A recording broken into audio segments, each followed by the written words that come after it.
a lot of the fear. And to have leadership at the top not recognize that until polling showed that crime was the key issue for voters, I mean, it's the tone deafness is really, it's painful. Well, and that's it. And even in addressing it, it is to dismiss it. So, yes, Hochul came in. Look, she was appointed after Cuomo resigned. And it's not necessarily the crime that's harming her. It's that lackadaisical, snooty, nose up in the air, smug attitude. It's not the crime, it's the cover-up. That's Isn't that right. the saying? You know, and she says she was in the subway with Eric Adams, you know, with their armed guards for a minute. 100%. And then they leave. Yeah. So this is what, you know, New Yorkers and Americans in general, we know that governing is difficult. We know that there's always going to be issues. But my goodness, they are oozing contempt.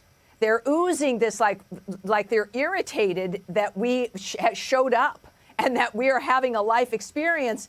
And for them, it is, as Biden would say, a painful transition. In other words, and, you know, they use the phrase a lot about breathing room. That's what you say when you're the mob and you owe money and they say, we'll give you some breathing room for a week before we break your legs. We don't want breathing room. We want changes. We are going to be taken seriously. And I think Hochul is going to find that out today. So where Alexis McAdams just was, there was a little bit more of a robust, in-person turnout. But, you know, Democrats are always talking about how well they can do in early voting. Well, the turnout during the first 9 days of early voting in New York is overwhelmingly Democratic. Yeah. And it was light. Yeah. As of 8 a.m., we had nearly 1.5 million.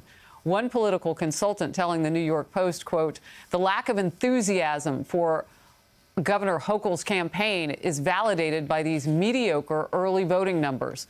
Congressman Lee Zeldin has a higher possibility of winning based on these numbers. Tammy. Yes, this is going to be the issue. Look, every race is local, effectively, and it's about getting out the vote. It's about the nature of how you count those votes. And it's you're organizing. And the Democrats have had a much longer history of being able to organize on the ground because that's what they do all year long, right?